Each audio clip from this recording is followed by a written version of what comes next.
paz do Senhor, irmãos que estão aqui na igreja, irmãos que estão em casa. Vamos fazer uma oração, começar a nossa escola bíblica dominical. Vamos ficar em pé e louvado seja o nome de nosso Senhor e Salvador Jesus Cristo. Amém?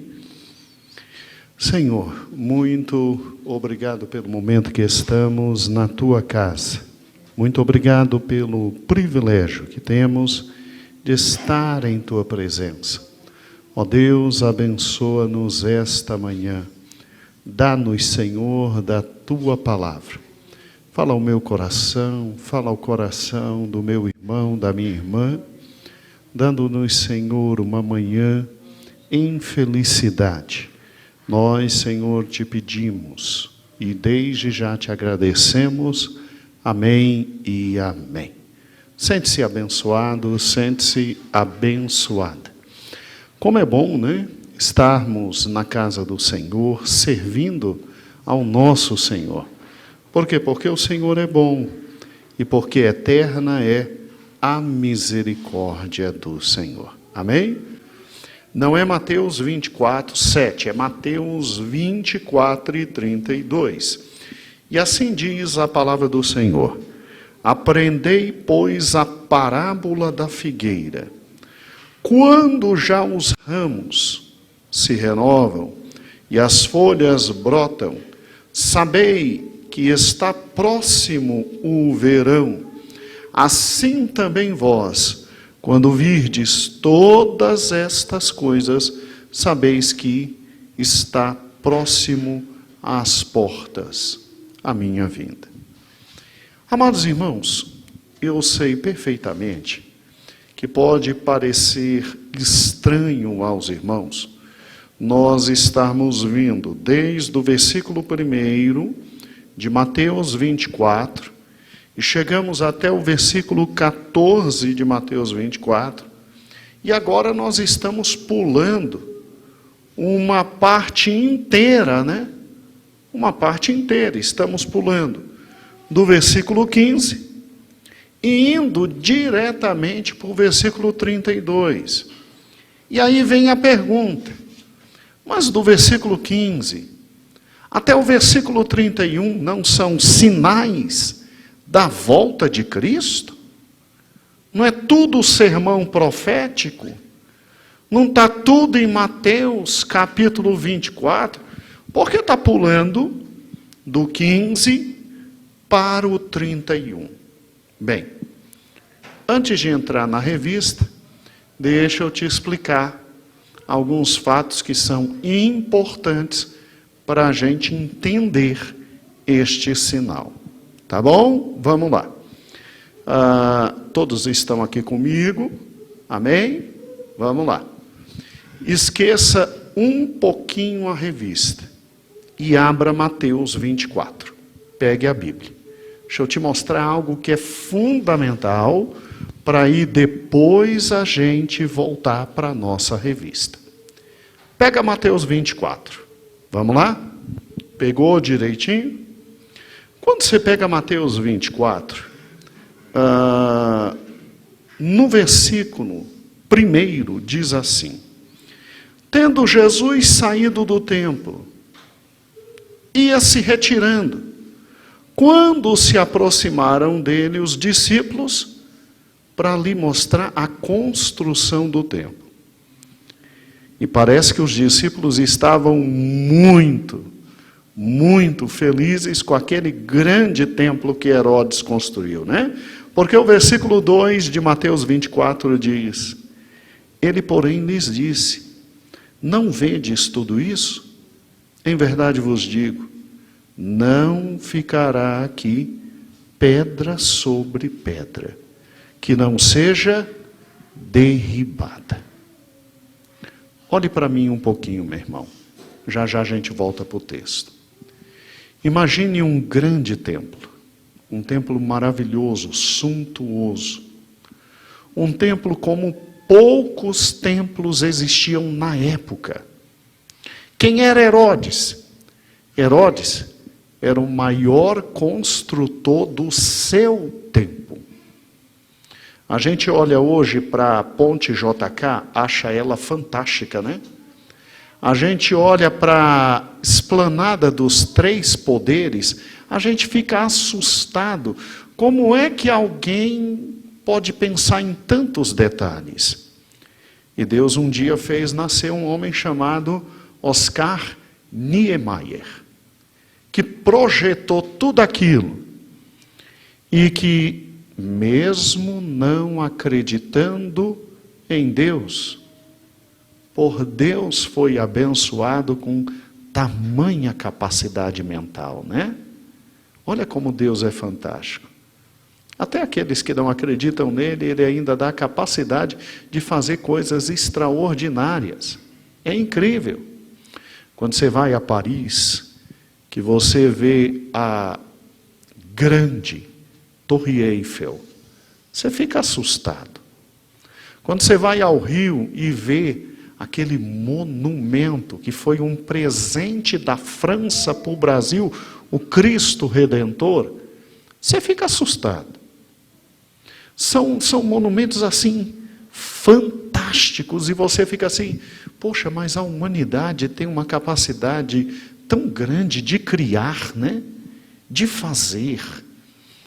Quando você, é uma pena que você e eu não podemos conhecer de perto o templo de Herodes. Irmãos, se dizia que aquele templo era simplesmente, se tivesse as 10 maravilhas do mundo antigo, seria talvez a 9ª ou a 10ª.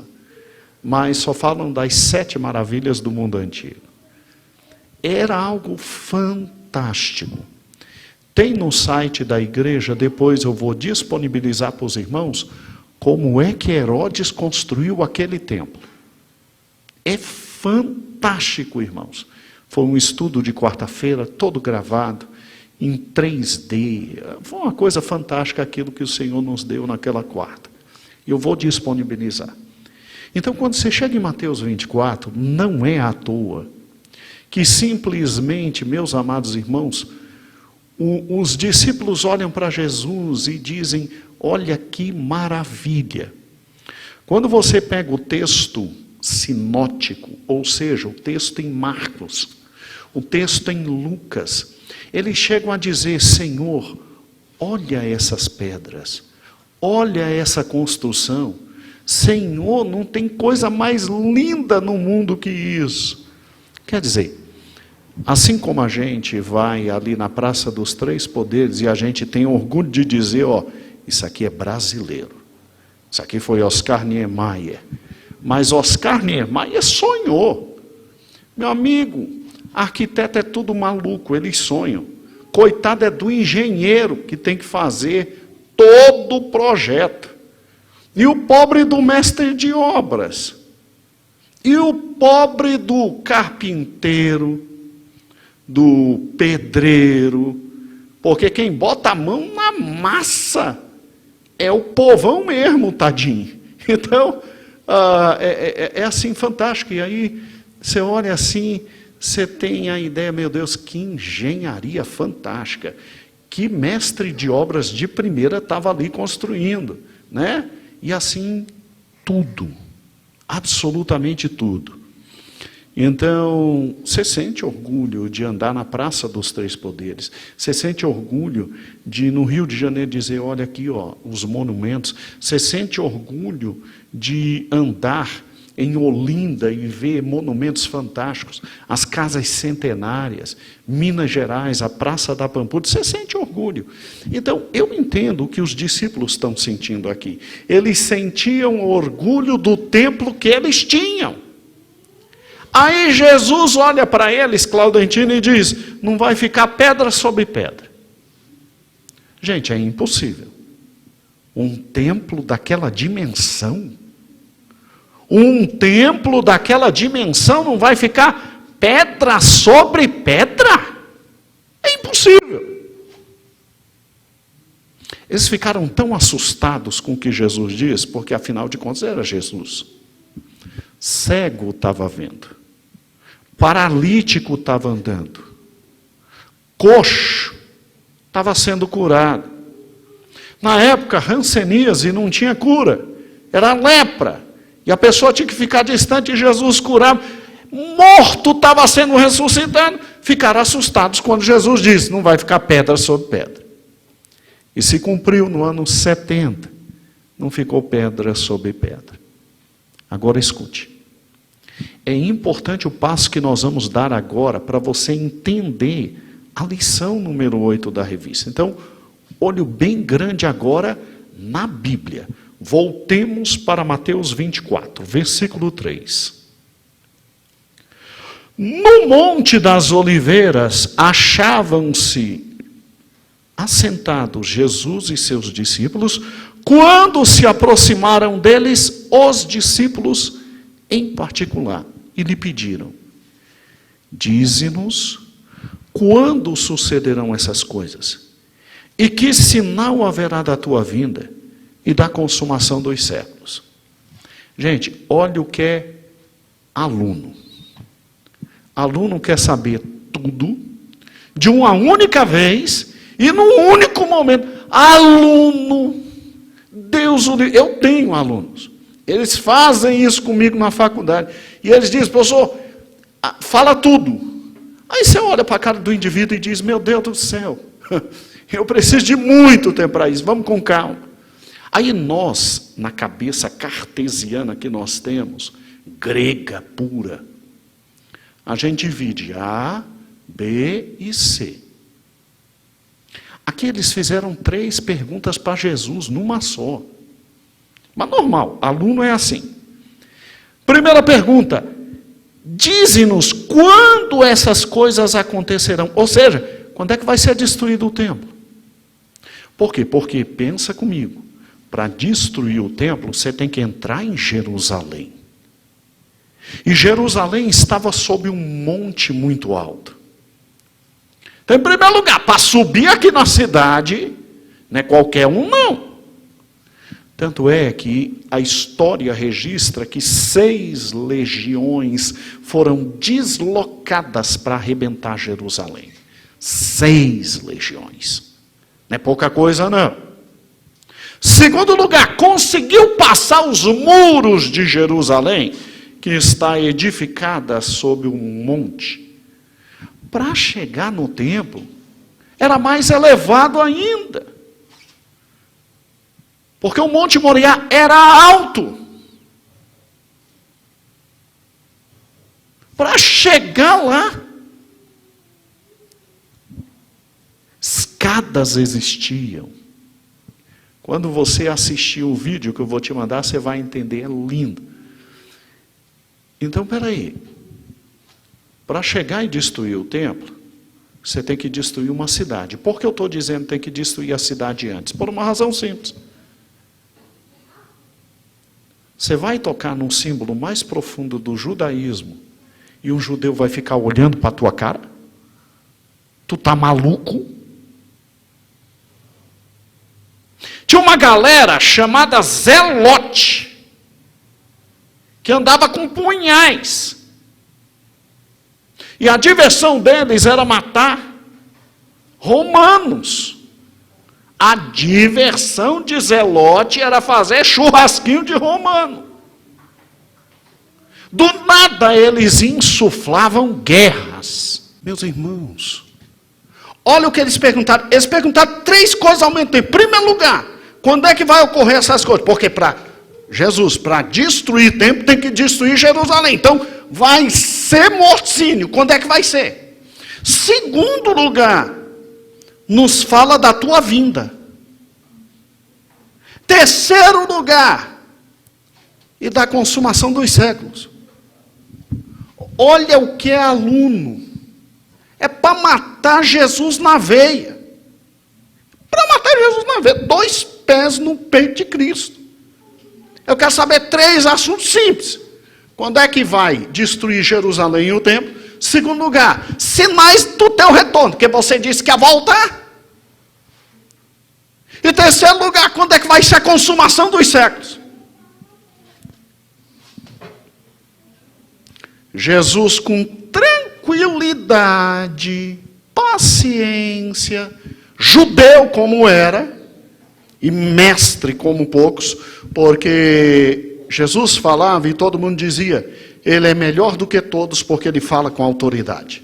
Ele não tem só conhecimento, ele tem autoridade. Aí Jesus olhou e disse, ok, vou responder. Do versículo 3 até o 14, ele fala dos sinais da vinda dele. Aí no 15, ele para de falar dos sinais da vinda e fala da grande destruição. E aí ele vai do 15 até o 31 falando da grande destruição, que Daniel chamava de grande tribulação.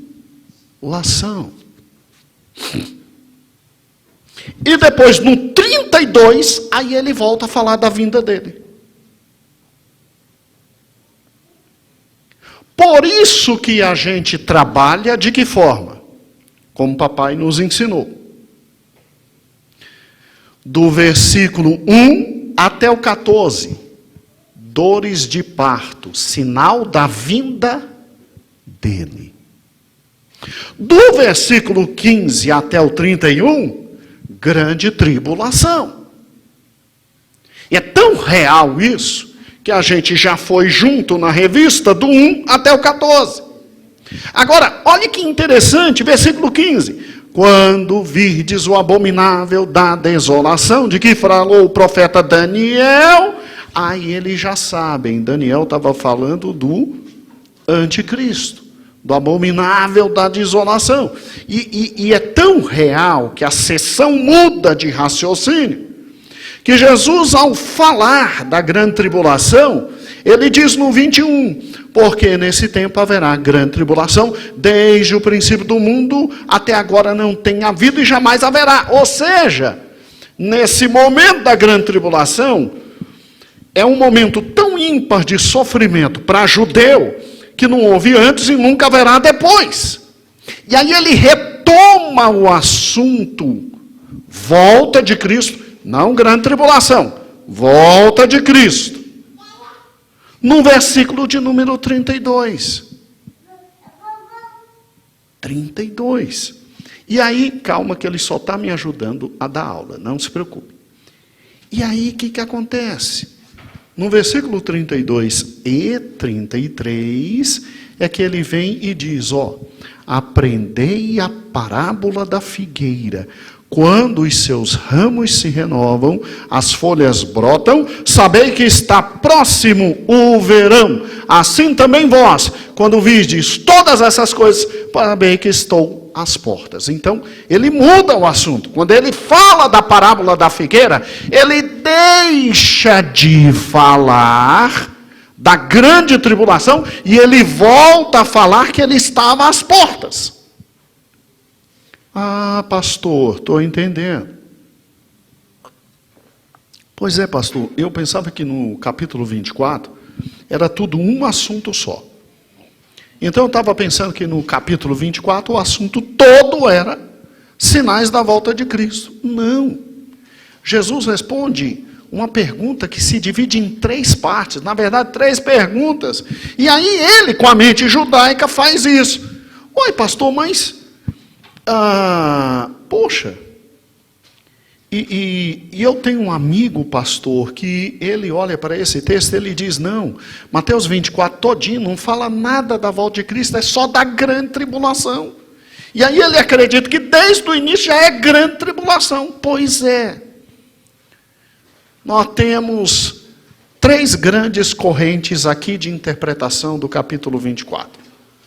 A primeira que diz que tudo que está no capítulo 24 é sinal da volta de Cristo, não é grande tribulação, não. A segunda corrente que diz que tudo que está aqui é grande tribulação. Tem nada de volta de Cristo aqui. E a terceira corrente, que é a que nós participamos, e que há 50 anos aprendemos com o nosso pastor, e ele ficava reprisando, que sabia que um dia estaria nos céus com o Senhor, e com receio de alguém vir e ensinar diferente, ficou gravado no coração. A terceira corrente é a nossa, que diz assim: Jesus responde a 3 perguntas: sinais da vinda dele, destruição de todas as coisas, que é a grande tribulação, e o final das coisas. E aí, esse sinal da vinda dele é o que nós chamamos de princípio das dores, e que vai do 3 ao 14. Do 15 ao 28, perdão, do 15 ao 31, grande tribulação. E no 32, ele volta ao sinal profético da volta dele. Ele para de falar da grande tribulação e volta ao assunto anterior. Uai, pastor, mas aí fica de lascar para interpretar a Bíblia. Não, gente. A Bíblia foi escrita por homens cheios do Espírito e 98% deles judeus. A gente tem alguma dúvida se Lucas, que Lucas há uma dúvida se ele era realmente judeu ou se ele era grego. E alguns têm dúvidas com Marcos, porque a mãe era judia, mas o pai grego. Aí tem uma certa dúvida. Mas, gente, Deus não ditou a Bíblia. Deus inspira a Bíblia. Mas o Espírito Santo conduz de tal forma que cada um tem o seu estilo. E por cada um ter o seu estilo, cada um escreve de uma forma diferente do outro. Mas Cristo é o autor da sua palavra. E aqui está um texto judaico, com características judaicas. Aí Jesus, como todo bom mestre, ele vai andando, conversando, aí senta. Aí vem os discípulos e perguntam. Aí ele começa a explicar. Sinais da sua vinda. Aí de repente, ele olha para os discípulos, agora eu vou começar a falar da grande tribulação. Muda o assunto. Quando vai destruir tudo. Aí fala. Aí ele para. Aí ele, agora estou voltando para os sinais da minha vinda. Meu Deus, pastor, mas no Oriente se pensa assim? Sim. Vou lhe dar um exemplo do que é um escrito judaico. Se você pegar Gênesis capítulo 1, você vai ver a história da criação. Muito bem descrito. E no final de Gênesis capítulo 1 diz assim, que Deus fez a sua imagem e semelhança, homem e mulher, os criou. E aí vai até Gênesis 2 e 4, e aí termina. Aí a gente pensa que vem uma nova história, posterior à criação. Não é verdade? Pois é, aí o tema é retomado. E aí Deus vai falar como fez o homem, que fez em primeiro lugar o homem, para depois fazer a mulher e contar a história inteira. Olha como é a mente judaica. Eles são assim, eles vão aí depois eles retomam o assunto. Quando nós, ocidentais, porque eles são orientais, nós ocidentais, a gente é cartesiano. A gente é pam, terminou? Agora vamos. Pam, para o outro assunto. Agora vamos. Pam, para o outro assunto. Eles não, eles são cíclicos. Eles terminam o assunto, aí volta no mesmo assunto. Aí no meio do assunto já pega outro assunto. Aí eles são cíclicos. Isso aconteceu em Juízes, né? Sim, em Juízes. Isso ocorre direto, eles são cíclicos. Gente, o que é o final de Juízes? É uma história que ocorre no início de Juízes. E o que é o livro de Ruth? É uma história que ocorre durante o livro de Juízes, para dizer que na época dos juízes a coisa não era tão feia. Então, olha que fantástico, irmãos. Então aqui é quem? É um judeu chamado Jesus, ensinando 12 judeus, que agora estão desesperados que vai tudo se quebrar, e aí ele ensina. Primeiro um assunto, respondendo uma pergunta. Depois ele ensina um segundo assunto, respondendo a segunda pergunta. Aí quando ele vai para a terceira pergunta, ele não vai, meu amor, ele volta. Ele volta para a primeira e ele diz, agora olhem a figueira, e quando a figueira florescer, eu estou voltando. E glória a Deus por esse sinal. A figueira florescer. Porque aqui está o sinal mais impossível que Jesus falou.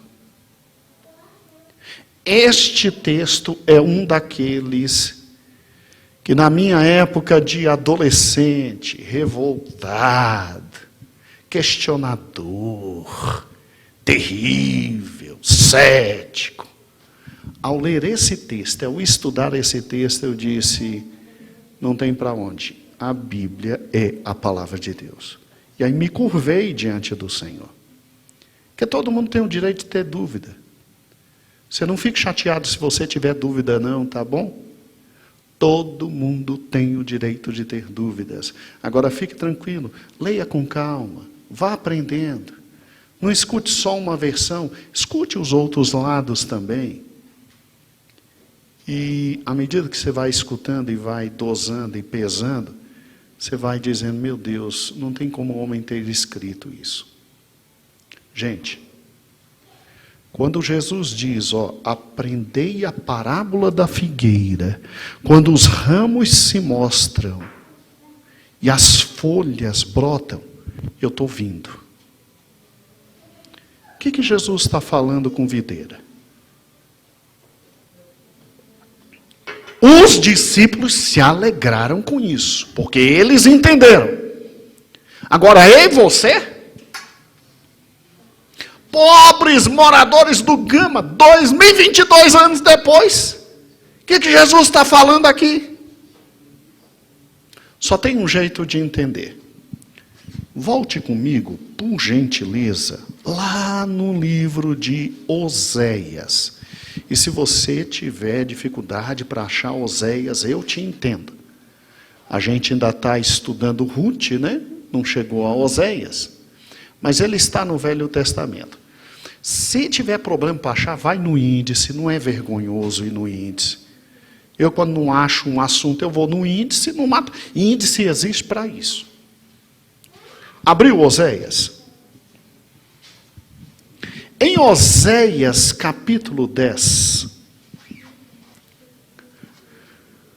você tem Deus começando a comparar Israel a árvores.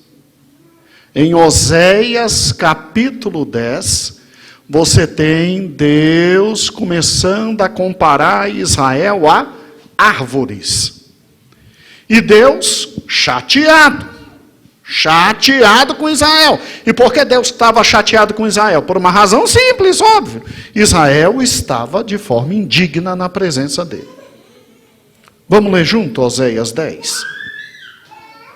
Olha que interessante.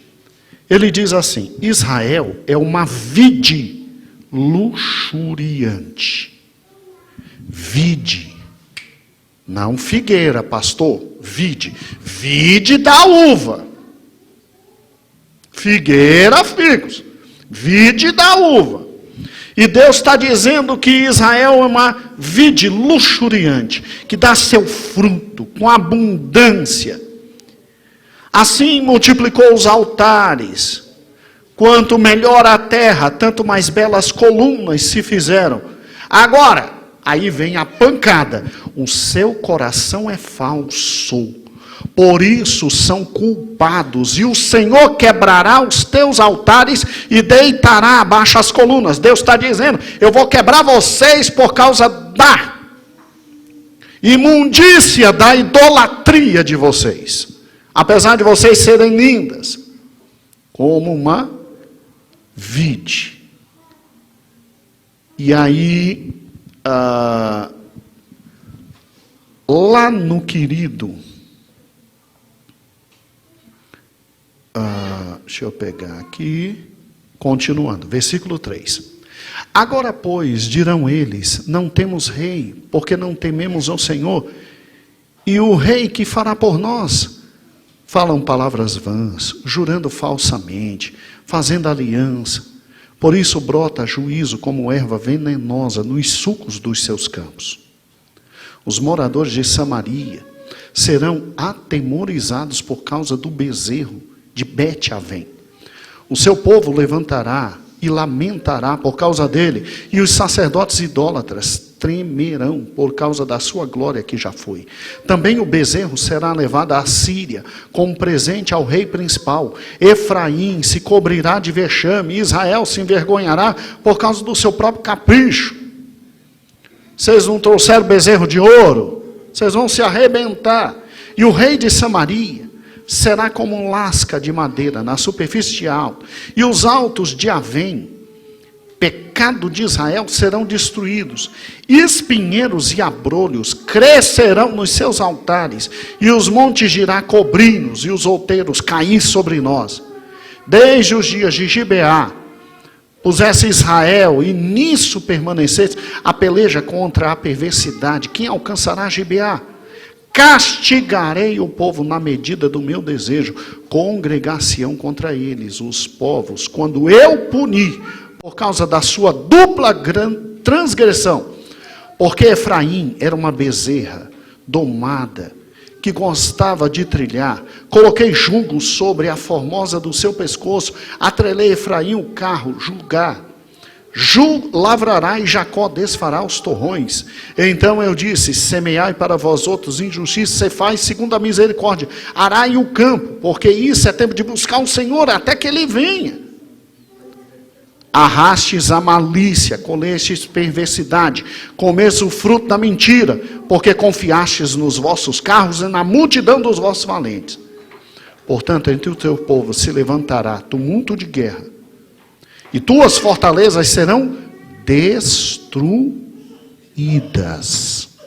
Destruídas. Irmãos, olhe que interessante. Quando você pega Oséias, capítulo 10, diz que eles são formosos como a videira formosa. Agora volte para Oséias, capítulo 9.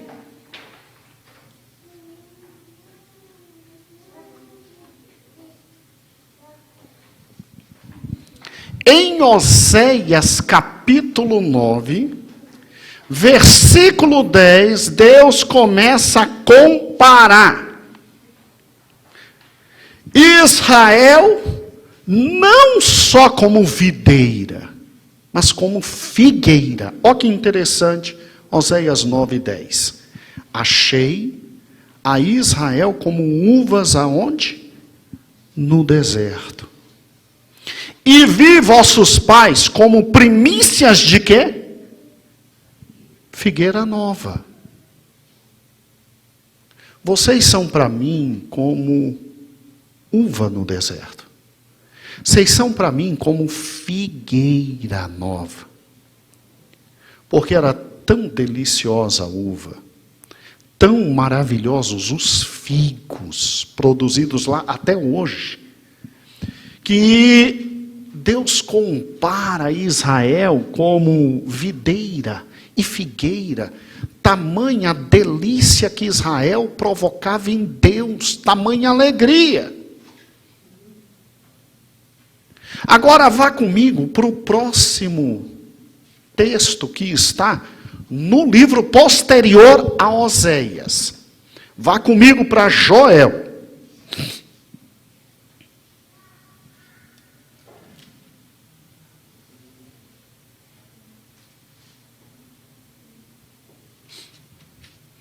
E Deus dizendo, vou castigar vocês, dei tudo para vocês, vocês não criam vergonha na cara, vocês vão buscar outros deuses, levantaram bezerros de ouro, estão servindo a Baal, eu vou quebrar vocês.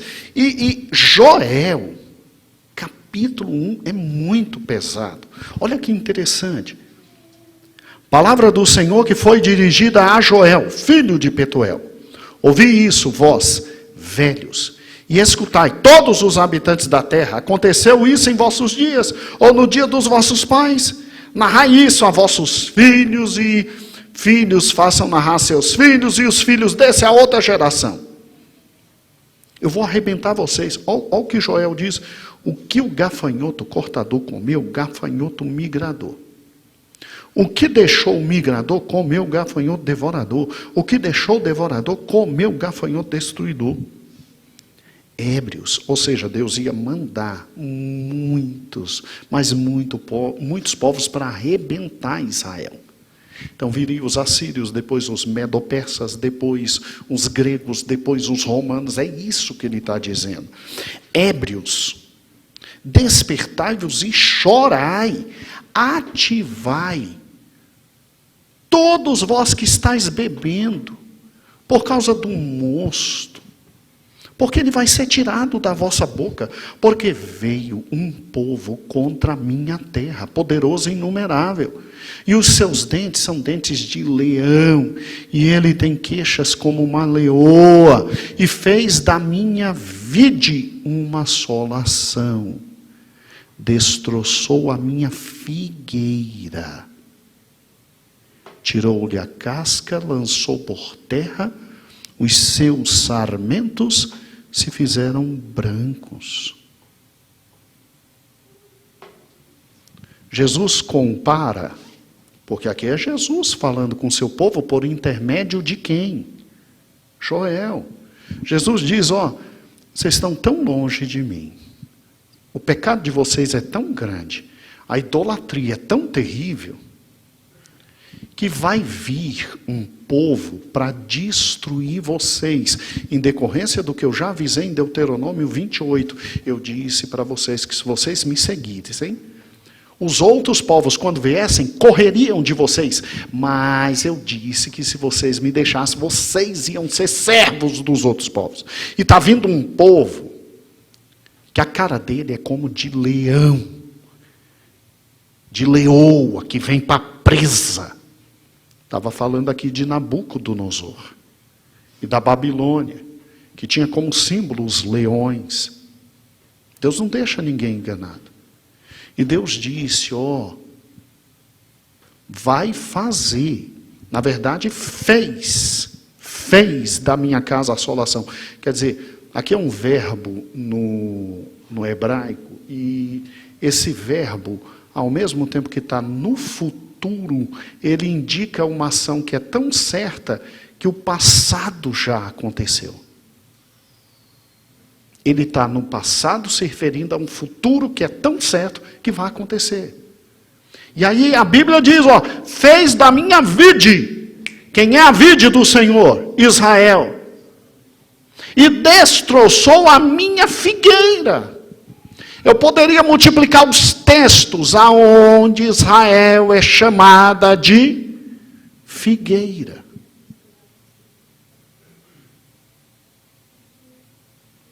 Às vezes Israel também é chamada de oliveira. São as 3 árvores mais essenciais da terra de Israel. E elas representam o próprio Israel. O Velho Testamento, ora chama Israel de videira, ora chama Israel de figueira, e ora chama Israel de oliveira.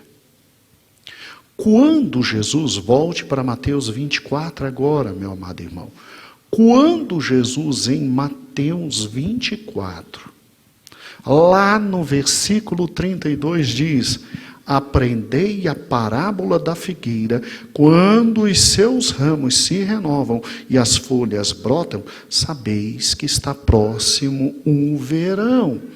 Assim também vós, quando virdes todas essas coisas, sabei que eu estou às portas. Aí muitos interpretam dizendo assim, aqui é só Jesus dizendo, assim como a figueira floresce no verão, e aí quando vem nos galhos as flores, você sabe que vai vir fruto, que é o figo. Assim também Quando vocês virem os sinais, sabem que eu voltei. E aí tem muita gente que diz que, literalmente aqui, não está falando do renascimento de Israel. Porque é tão somente uma exortação à vigilância. Só que nosso pastor, ele sempre nos ensinou que aqui sim está falando de Israel. E que aqui seria um sinal mais difícil para nos alertar sobre a vinda de Cristo. E sempre que ele nos ensinava, ele voltava aos textos que eu voltei com os irmãos, e ele dizia: vocês estão vendo Joel dizendo que a vide foi arrebentada e a figueira foi destruída, ficando só as cascas em Joel? Pois é, Jesus, quando disse que a figueira ia florescer, ele estava dizendo aos discípulos: quando Israel voltar a ser aquela figueira frondosa que era antes dos povos arrebentarem, abra os olhos, porque eu estou voltando. Porque eu estou voltando. Então é um dos sinais mais importantes da palavra de Deus. Porque se a gente olha para um texto desse e a gente literalmente crê que aqui a parábola da figueira não é uma parábola para nos exortar à vigilância, mas é uma parábola histórica de que Israel ia florescer e voltar a ser Israel, e que quando isso acontecesse é para a gente ficar de olho. Então, irmãos, em 1948, quando Israel voltou a ser Estado, Jesus está dizendo para a gente desde 1948, abre o olho, porque eu estou voltando.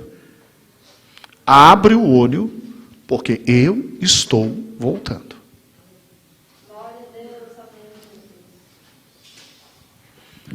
E aqui, irmãos, uma das grandes advertências e o sinal mais difícil do cumprimento. Mais difícil. Porque se os outros já eram impossíveis, esse aqui mais ainda. Porque o próprio Cristo já tinha profetizado, não vai sobrar nada, só cascas da figueira. E aqui ele está dizendo, a figueira vai brotar. A figueira vai brotar. E interessante que isso chama a atenção de Mateus. E Mateus, quando fala, Mateus está escrevendo a judeus.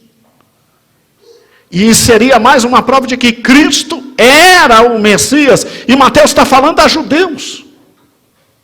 Pastor, os slides, filho, por gentileza. Então, como é que a gente interpreta Mateus capítulo 24? Deixa eu te mostrar direitinho como é que a gente interpreta. Vamos lá. Acompanhe aqui os slides.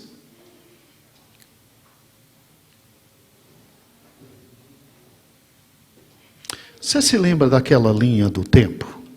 Olha que interessante, ó. Primeiro, Deus estabelece relacionar com o homem e fala aos pais pelos profetas, daí o Velho Testamento. Aí ele envia Jesus, ó. E aí ele fala de forma definitiva conosco, porque Deus passou a habitar entre nós quando Jesus veio. E aí depois vem a era da igreja, que é a era que a gente está vivendo. Quando terminar a era da igreja, vem o que nós chamamos de grande o quê? Tribulação. E aí, terminando a grande tribulação, vem o milênio. E depois do milênio, A gente não sabe descrever muito bem tudo, porque a gente vai estar na eternidade. Quem determinou isso foi Cristo. E Cristo determinou em sequência, hein? Olha que interessante, ó. Primeiro, depois a era da igreja, depois grande tribulação e depois o querido milênio. Olha que interessante Mateus 24. Quando você para e pensa, ué, Davi, não está indo para o outro? Isso. Aí, ó. Pronto. Deixa eu voltar então para ver se funciona. Isso. Quando a gente pensa o momento que a gente está vivendo, irmãos, nós estamos vivendo nesse momento aqui, ó. Ó. Tá vendo? Nós estamos a 1 segundo do retorno de Cristo. Porque nós não vamos passar pela grande tribulação, que o próprio Cristo afirmou isso. E aí, o que acontece? Olha que interessante, ó. Você tem um período da igreja terminando. Você vai ter o arrebatamento da igreja nos ares. E para a gente entender esse momento finalzinho que a gente está vivendo, Jesus fala e chama isso de dores de parto. E isso está em Mateus 24, de 1 a 14. De 1 a 14. É cada uma das nossas queridas lições, ó. Aí ele nos encontra nos ares, aí depois é que vem a grande tribulação. E Jesus, ao falar da grande tribulação, aí ele fala em Mateus 24, de 15 a 31. E aí a igreja desce, porque Israel grita, porque a grande tribulação é para Israel, a gente desce para salvar Israel, e aí depois é que vem o milênio. Por isso que nós somos chamados de pré-tribulacionistas.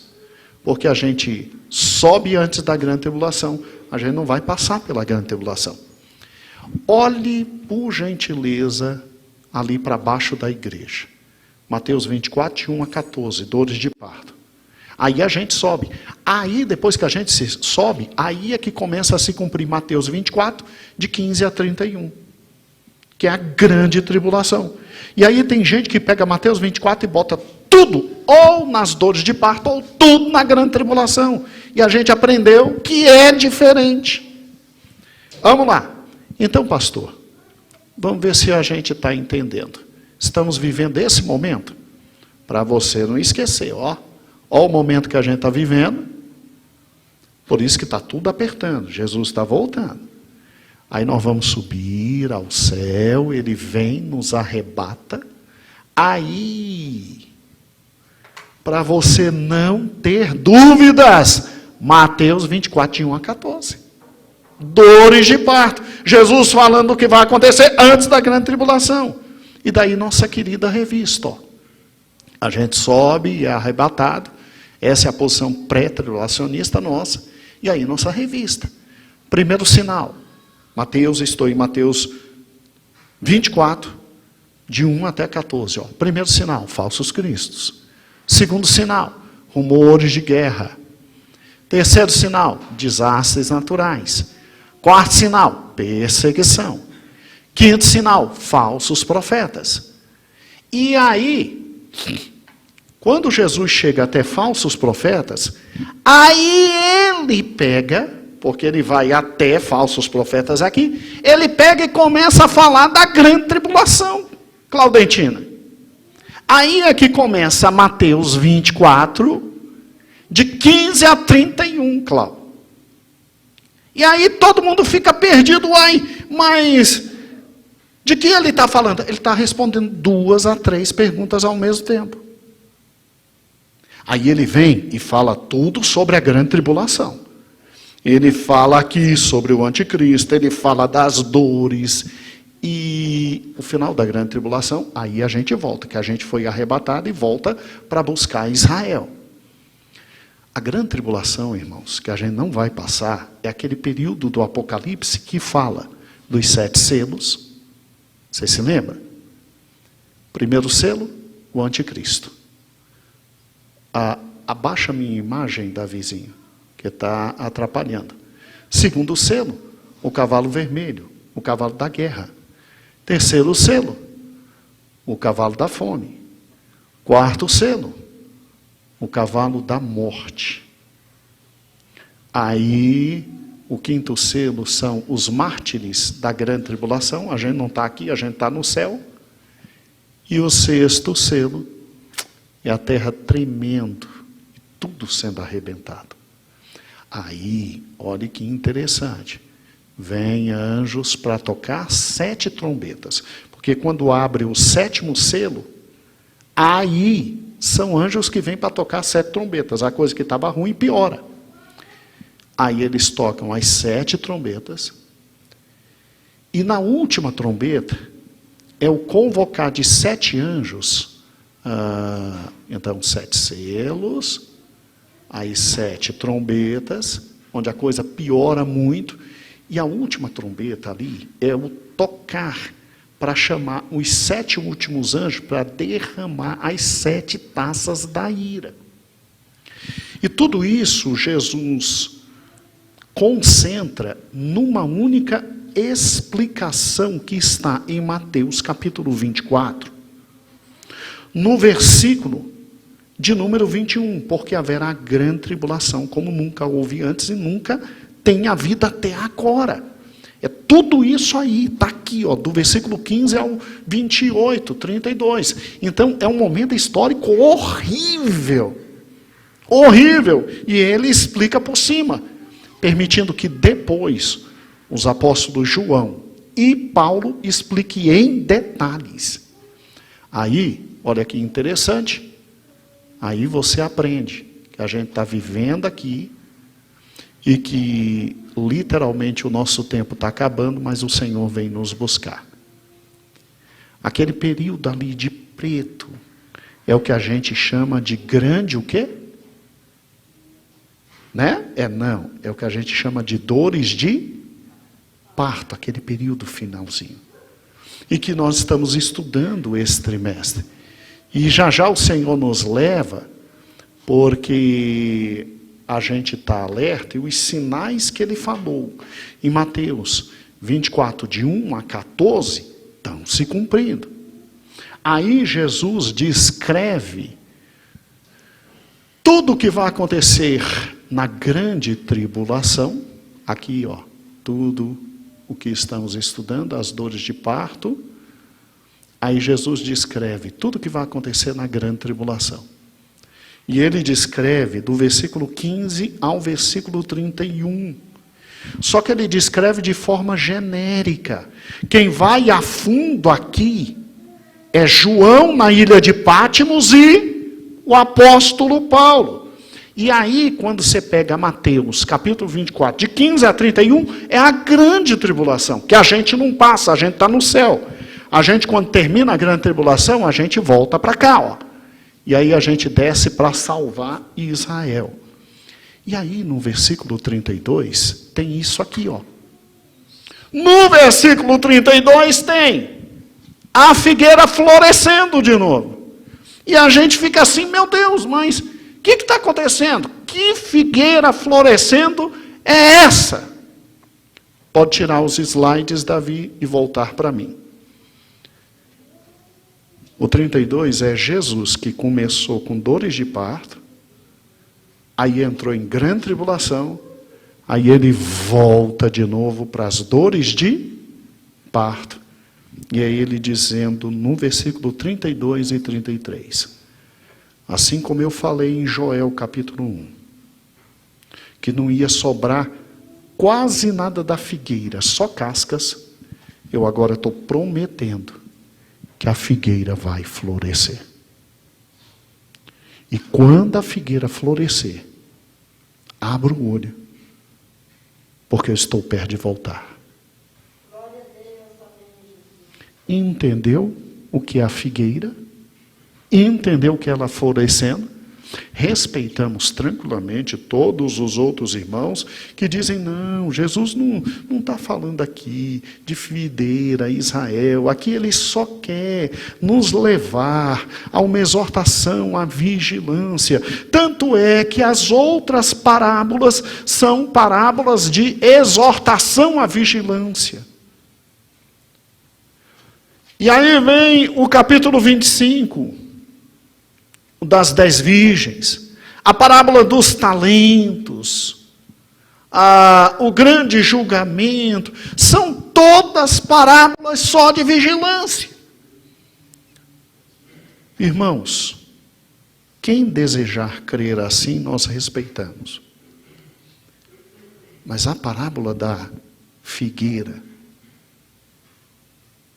está muito ligada ao princípio das dores. E aí, de todo o coração, eu pessoalmente prefiro continuar a entender a palavra do Senhor como ela sempre foi discernida aqui dentro. Sempre foi discernida aqui dentro. E prefiro, de todo o coração, crer que no versículo 32 ele retoma o assunto. Não está falando só de vigilância, ele está trazendo o maior de todos os sinais, Israel ressuscitando. E aí nós vamos ter mais 2 aulas para te mostrar como é que Israel ressuscitou e como esse milagre foi enorme. Pastor, será que nós não estamos sozinhos nessa interpretação? Irmãos, os pentecostais tradicionais, todos interpretam juntamente com a gente. Pega agora a sua revista.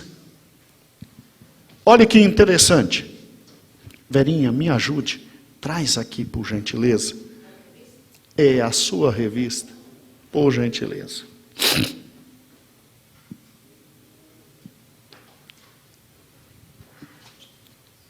Obrigado, meu filho. Deus te abençoe. Olha que interessante. Página 55. Página 56. Página 57. Página 58 e 59. Eu retirei desse livro que está aí na página 59. Do pastor Walter Brunelli.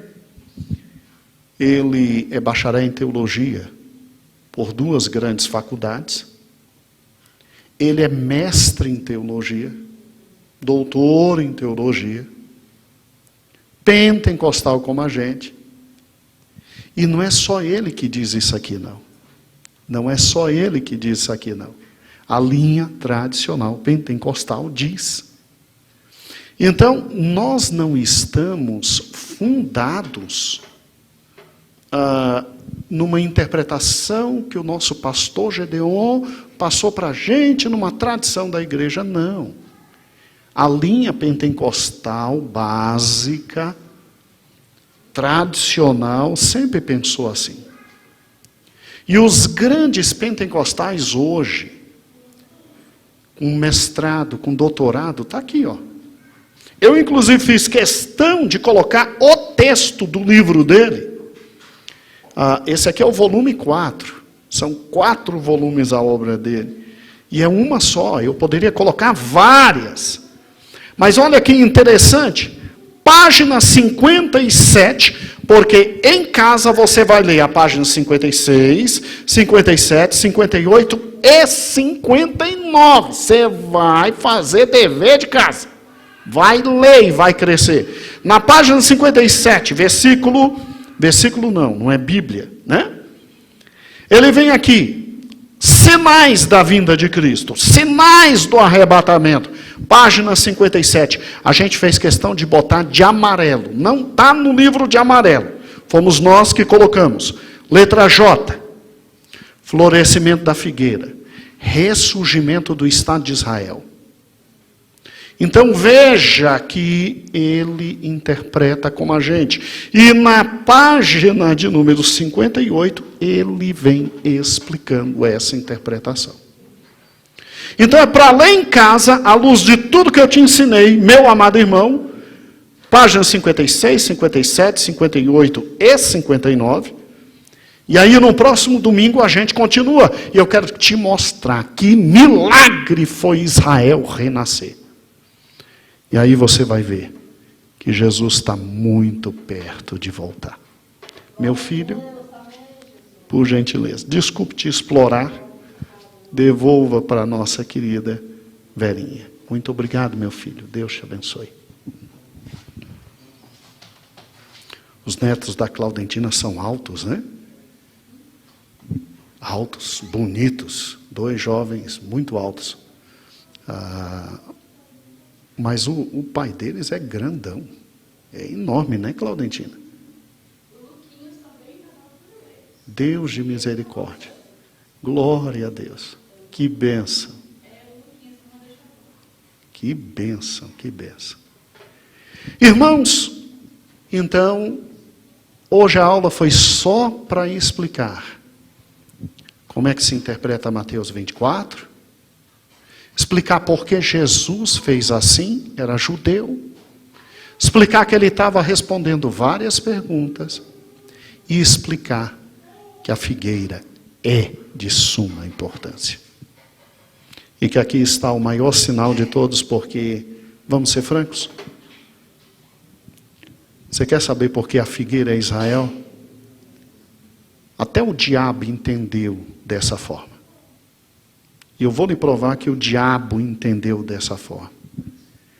Quem é que o diabo procura acabar até hoje, na face da terra? Ele procurou acabar com Israel antes de Cristo nascer. Cristo nasceu, aí já era. Com a morte da cruz, o diabo, coitado, disse: meu Deus, agora, por que ele continua tentando destruir Israel?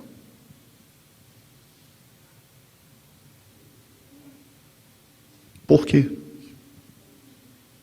Porque a figueira não pode florescer. Se ela florescer, ele vem e ele busca a sua noiva. E aí a gente participa no céu de tudo que está preparado para a gente. E aqui embaixo, Israel sofrendo, até que gritem. E aí a gente desce com ele para buscar nosso irmão mais velho. Incrível, né? Como os irmãos mais velhos dão trabalho. Desde a parábola do filho pródigo. Você já pensou nisso? Que Deus vem buscar o irmão mais novo? Deixa na grande tribulação o irmão mais velho. E depois que o irmão mais velho reconhece, aí Jesus volta. Jesus, o primogênito, aí com a gente, volta para buscar o irmão, né? E seremos um só povo. Teremos um só pastor. Seremos um só rebanho. E o Senhor nos abençoará. Por isso que Cristo diz: ore pela paz de Israel. Para que floresça. Para que floresça. A figueira.